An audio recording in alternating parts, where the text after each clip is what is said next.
In this discussion, we are going to make an assessment of the Congress agrarian policy, the kind of policy that the Congress began to adopt in order to increase agricultural output after independence.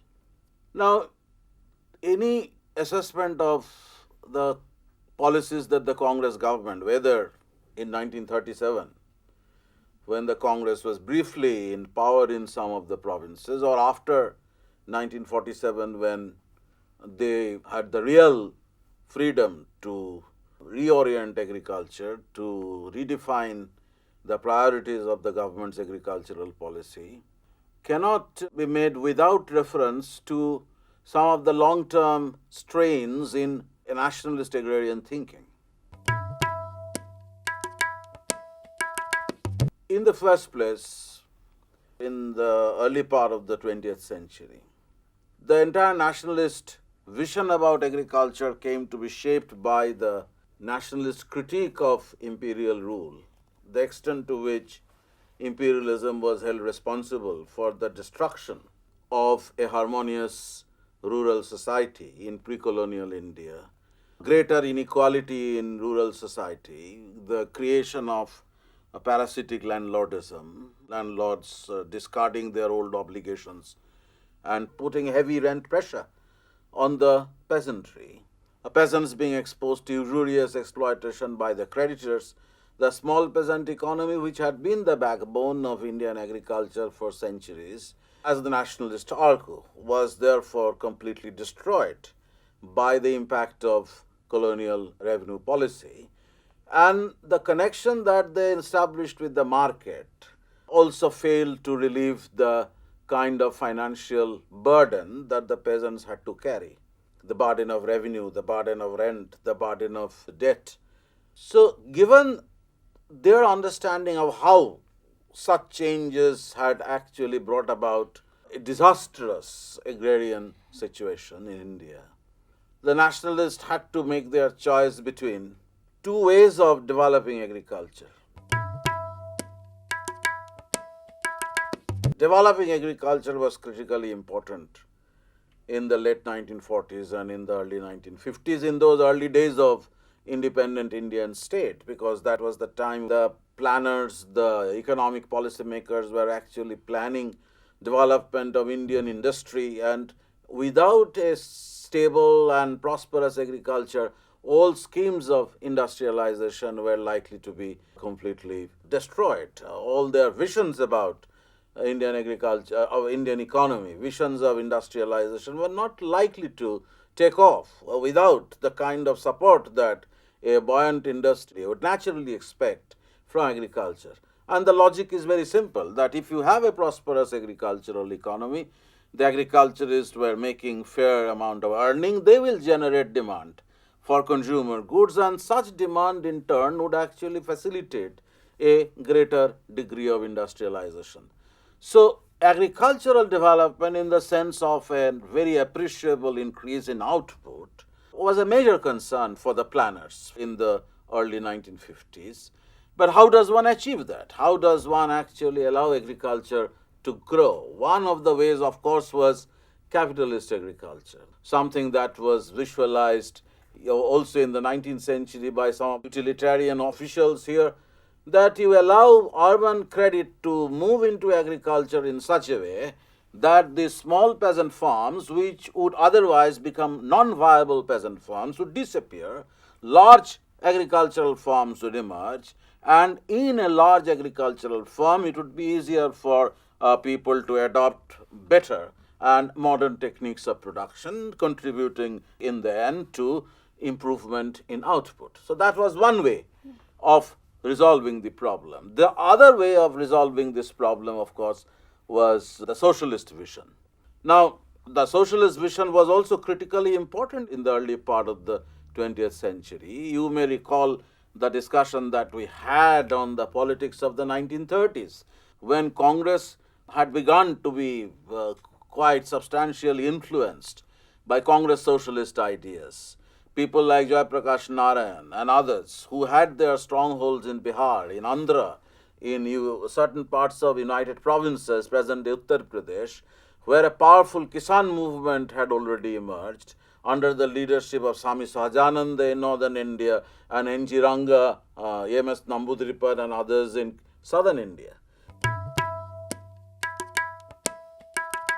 This Kisan populism was a very important factor in Congress' assessment of what should be the Congress vision about the reconstruction of agricultural society. And with this was wedded, of course, the Gandhian vision, the Gandhian rural reconstruction program. The socialist vision had something to do with involvement of the peasants in the Congress movement, and increasingly the peasants were becoming important in the Congress socialist. Sir, how did Gandhiji's vision about village reconstruction actually influence the agrarian thinking of the congressmen? Your question actually takes us to the persistent nationalist critique of imperial impact, and also that would include Gandhi in Hinsaraj, that you have a harmonious society, harmonious rural society, where people attitude to their neighbors were not affected by inequality, by greater stratification. The rich peasant category didn't exist. The kind of a vision of a village republic, where peasant families would actually live together harmoniously, sharing the economic resources of the village and contributing to the collective wealth of the village, without that feeling of thine and mine, without that feeling of someone being inferior to another person. So you have this system of village panchayat, which was regulating the apportionment of land. Redistribution was also practiced, as Gandhi believed, so that people who over time would lose land would be compensated by the village panchayat from the common land bank that the village panchayat controlled. So that is the kind of Gandhian vision. And in order to improve on the productive capacity of the village, Gandhians would insist on the use of cooperatives, the use of new ideas, use of new fertilizers through such agencies under the management of the village panchayat. The Gandhian vision is not actually the kind of policy that Congress for some time had contemplated, which was more inclined towards socialism, sponsored and facilitated by the state. The National Planning Committee, for example, which was set up by Subhash Chandra Bose when he was Congress president, with Jawaharlal Nehru as a chairman, thought about collectivization of agriculture, arguing in effect that individual peasant holdings, which were small, usually very small in size in a country like India, it's a land of small peasants, and such small peasant holdings were not good enough for improving on the level of output. So, just in the same way as Stalin had introduced collectivization in Soviet Union in order to improve on the level of output, they thought of introducing collectivization. But after independence, when they got the time, the opportunity to introduce such measures, they were somewhat uncertain. They didn't actually go on with this collectivization idea.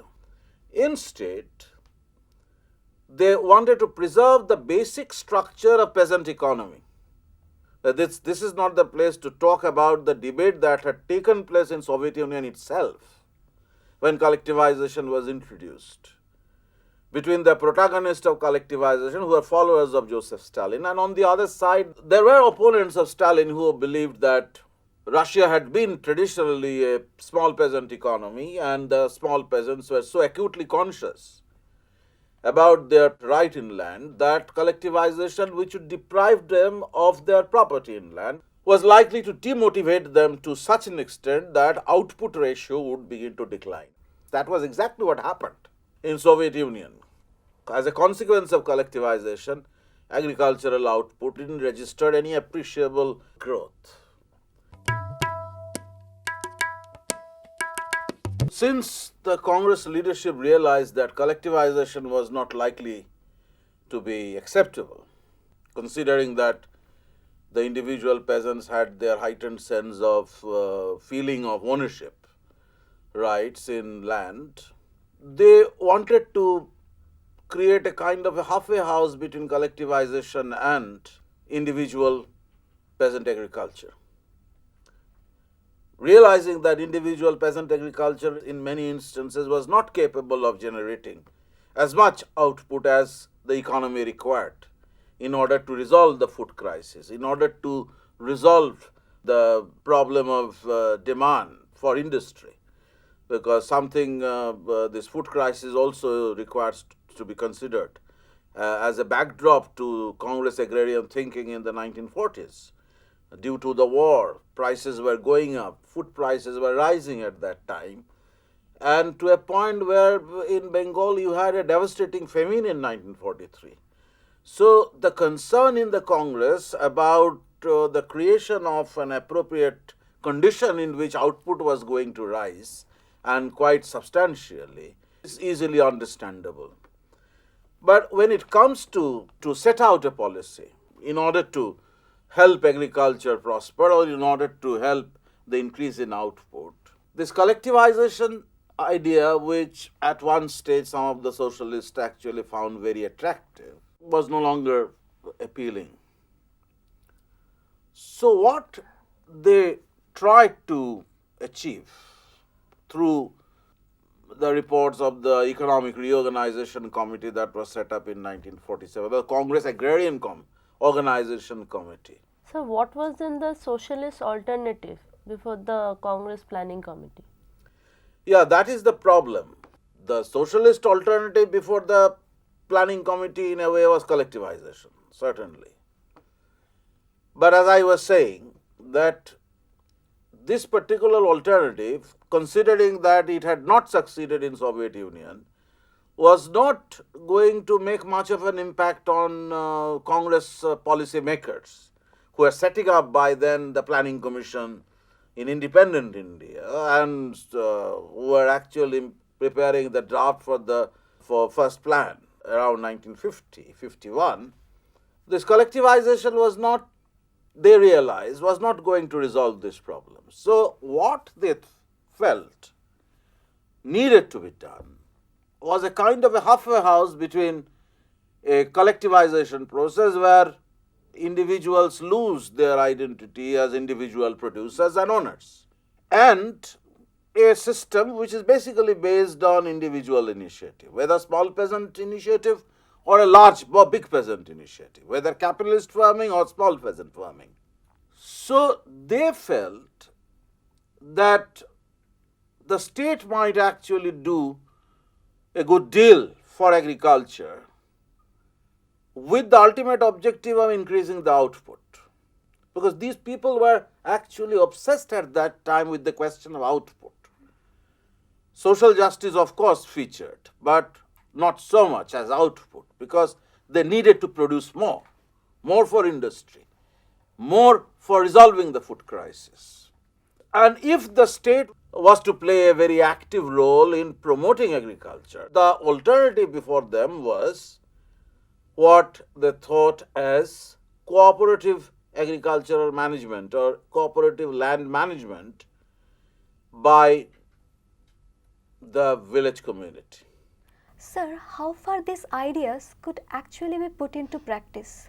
It was never put into practice. And wherever attempts were made through peaceful legislations, those legislations didn't succeed. But the attractiveness of the proposition doesn't lie only in the way in practice it was difficult. It shows how nationalist thought at that time was trying to come to terms with the agrarian problem and solve it. It ultimately would have an interface with what is practicable, which is cooperative. So the point that this whole question about cooperative land management by the village community raised, which featured in the draft of the first 5-year plan, which was one of the recommendations of the Congress Agrarian Reorganization Committee, along with, of course, tenancy reforms, abolition of zamindari, removal of the intermediaries. These are certainly important. But alongside that, they had an idea about how to classify agricultural units into different types of units, and then establish a certain linkage between the government on the one hand and these firms on the other. So they had an idea of actually registering some of these firms which were viable firms, large in size, not so small, viable in the sense of producing the livelihood for a large family. These firms, the government thought, could be classified as registered firms which were obliged to follow the government's directive in regard to use of modern machinery, use of modern seeds, use of new fertilizers, and also at the same time receiving a good deal of government's assistance for the owners of these registered farms to improve on conditions of output. So the government was going to be a regulatory body deciding on how these owners of registered farms would actually practice agriculture with new seeds, new inputs being given by the state, but the government is going to regulate. This is the kind of idea that you have certain farms which can be put in between non-viable farms, some owned by small peasant owners, but also receiving such assistance from the government. So there was a certain vision of improving on the condition of agriculture by allowing the government to play a very creative, constructive, and at the same time an interventionist role in agricultural economy. And at the bottom of the pyramid, there would be numerous non-viable farms, small ones, which then would be brought under a kind of cooperative land management, falling short of collectivization, retaining the identity of the individual ownership rights, the identity of the individual owners, but at the same time allowing the village community a certain measure of control over the manner in which such small strips of land could be brought together to produce a larger farm in which modern inputs could be more easily used.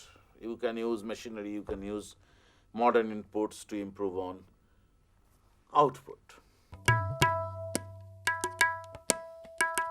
This was not always very practicable idea, for the simple reason that even the small owners were so acutely conscious about their ownership rights even in the small strips of land. Even though that engagement of family labor in these small farms actually created the problem of what is known as disguised unemployment. There are a large number of family members who are engaged in agriculture, redundant labor, they were mostly. So in spite of that problem, which the government recognized and wanted to do away with through a certain kind of cooperative system, for the peasants, accepting cooperative over and above their individual decision making in agriculture production was not so easy.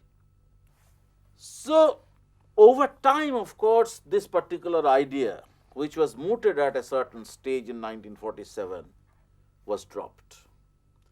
It featured in the draft outline of the first plan. It also was repeated. Lip service was paid to this kind of an idea of kind of cooperative land management in the second plan. But eventually that was dropped.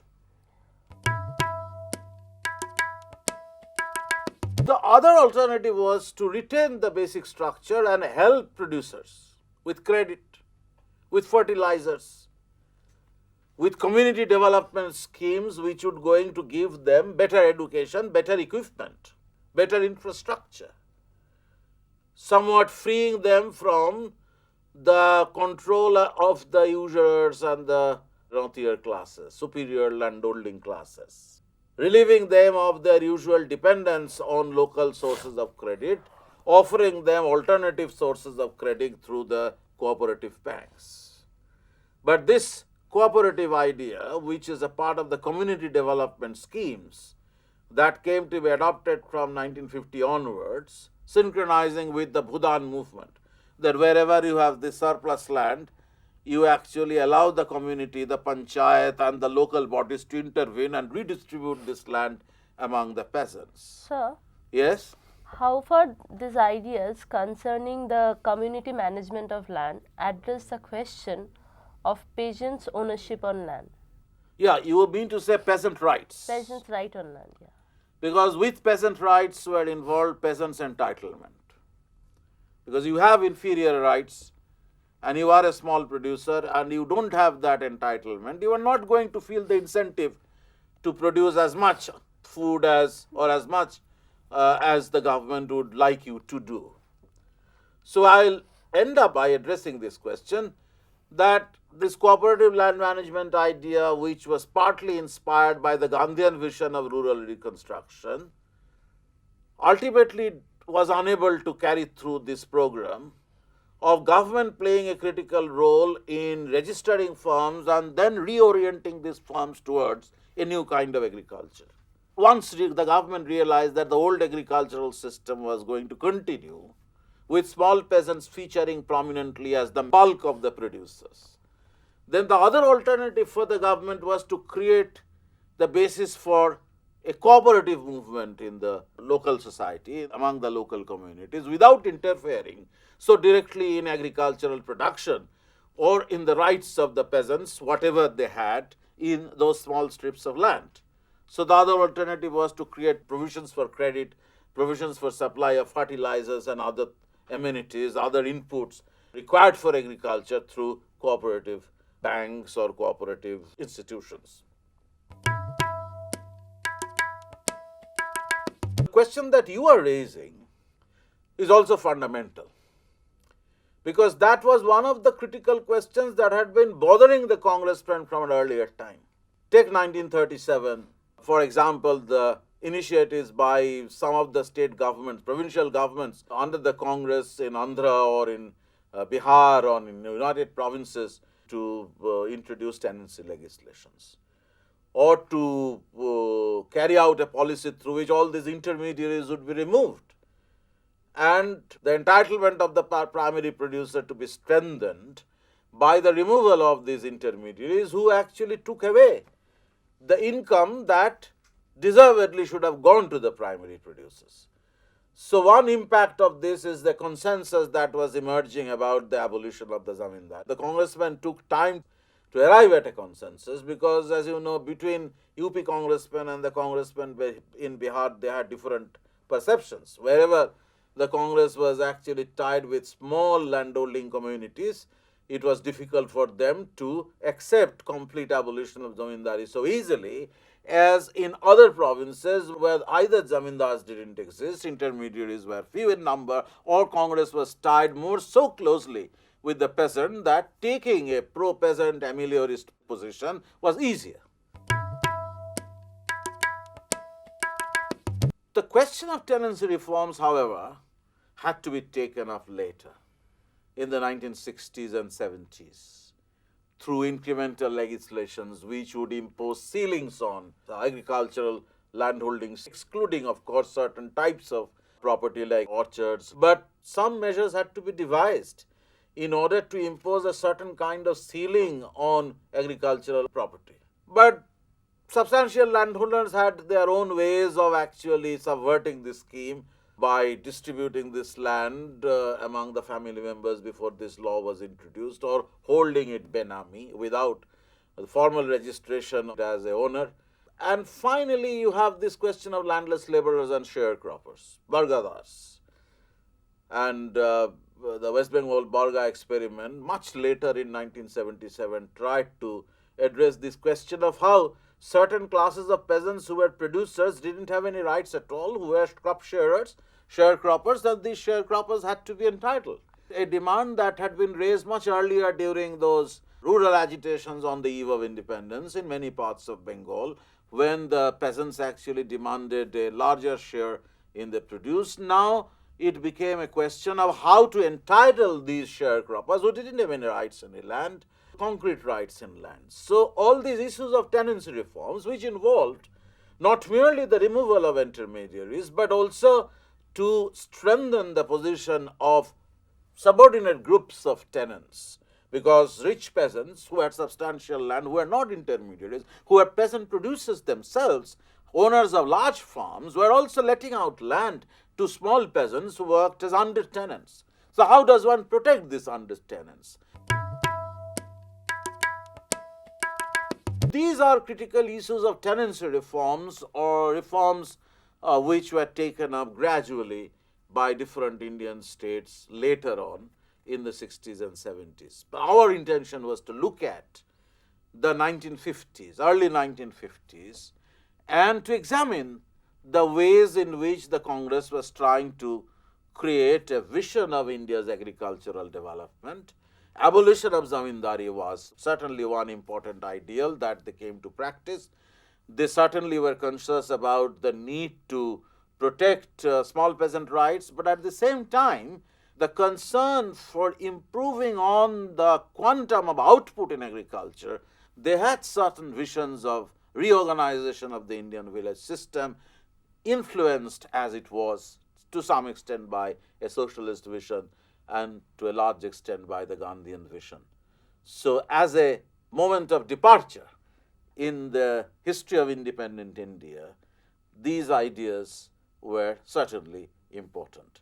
Even if many of them didn't succeed, they still deserve a certain attention on the part of the historians.